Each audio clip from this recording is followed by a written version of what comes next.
वाल्मिक कराच्या खंडणी प्रकरणातल्या जामीन अर्ज वकिलानं बिनशर्त मागे घेतल्याचं कळतंय। यापूर्वीच खंडणी प्रकरणातील न्यायालयीन कोठडी झाल्यानंतर वकिलानं केज जिल्हा सत्र न्यायालयामध्ये जामिनासाठी अर्ज दिलेला होता आणि या अर्जावरील सुनावणी 2 वेळा पुढे ढकलण्यात आली होती। मात्र आज वाल्मिक कराचे वकील अशोक कवडे यांनी केज न्यायालयामध्ये जामीन अर्ज बिनशर्त मागे घेण्यासाठी अर्ज केलेला आहे आणि त्यामुळे वाल्मिक कराड हा अर्ज मागे घेण्यात आलेला आहे। त्याच्या वकिलांना जामिनासाठीचा हा अर्ज बिनशर्त मागे घेतलेला आहे। या क्षणाची सगळ्यात महत्त्वाची आणि मोठी बातमी आहे, केस न्यायालयाच्या प्रक्रियेकडे सगळ्यांचं लक्ष होतं। वाल्मिक कराच्या खंडणी प्रकरणातला जो जामीन अर्ज आहे तो त्याच्या वकिलांनी मागे घेतलेला आहे, बिनशर्त मागे घेतल्याचं कळतं आहे। तर यापूर्वीच खंडणी प्रकरणातल्या न्यायालयीन कोठडी झाल्यानंतर वकिलानं केस जिल्हा सत्र न्यायालयामध्ये जामिनासाठी अर्ज केलेला होता। या अर्जावरची सुनावणी ही 2 वेळा पुढे ढकलण्यात आली होती आणि आज हा जामिनाचा अर्जच बिनशर्त मागे घेण्यात आलेला आहे। अशोक कवडे हे वाल्मिक करारचे वकील आहेत। केज न्यायालयामध्ये त्यांनी जामीन अर्ज बिनशर्त मागे घेतलाय, त्यासाठी त्यांनी अर्ज केलेला आहे। आमचे प्रतिनिधी विशाल करोळे आपल्या बरोबर आहेत। विशालकडून आणखी सविस्तर माहिती जाणून घेऊया। विशाल, वाल्मिकच्या जो जामीनसाठी जो अर्ज होता तोच आता बिनशर्त मागे घेण्यासाठी अर्ज केलेला आहे, काय नेमकी सगळी प्रक्रिया आहे? अर्ज का मागे घेतला याचं कारण कळू शकलं नाही, मात्र याआधी तो अर्ज करण्यात आला होता आणि 2 वेळा त्याची सुनावणी पुढे ढकलावी अशी विनंती वाल्मिकच्या वकिलांनी स्वतः कोर्टापुढे केली होती आणि आज या सगळ्यावर 3ऱ्या वेळेस सुनावणी होती। मात्र सुनावणीला वाल्मिकचे वकील आले आणि त्यांनी एक अर्ज केला आणि त्यात त्यांनी जामिनासाठी जो अर्ज केला आहे तो परत घेण्याची न्यायालयाला विनंती केलेली आहे। त्यासाठी सध्या काय कारण दिलं ते समजू शकलेलं नाहीये, मात्र अर्ज सध्या बिनशर्त त्यांनी मागे घेतलेला आहे।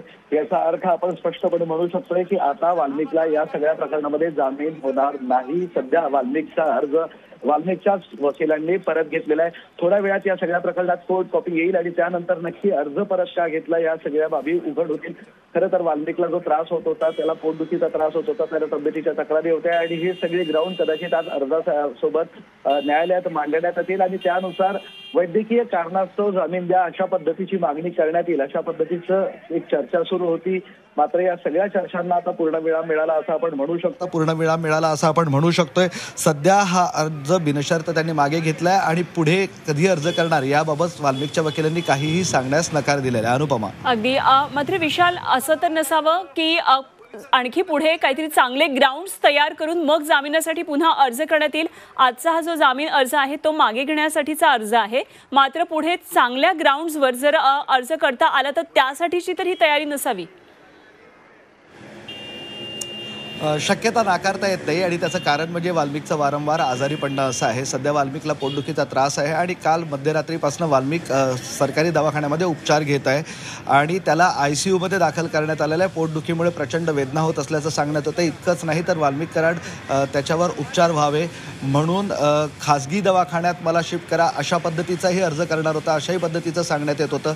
त्यामुळं तब्येतीच्या कारणास्तव एक चांगले ग्राउंड तयार करावे आणि त्यानंतर जामिनासाठी अर्ज करावा अशी ही खेळी असू शकते।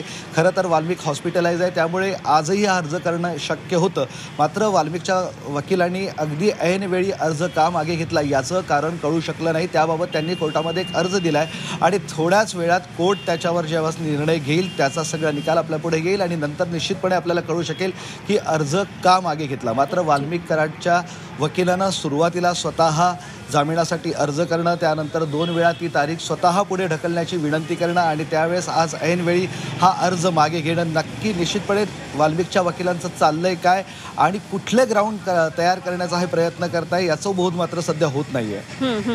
निश्चितच ही एक प्रकारची खेळी असावी। धन्यवाद विशाल दिलेल्या या सगळ्या सविस्तर माहितीसाठी। विशाल करोळे आमचे प्रतिनिधी आपल्या बरोबर।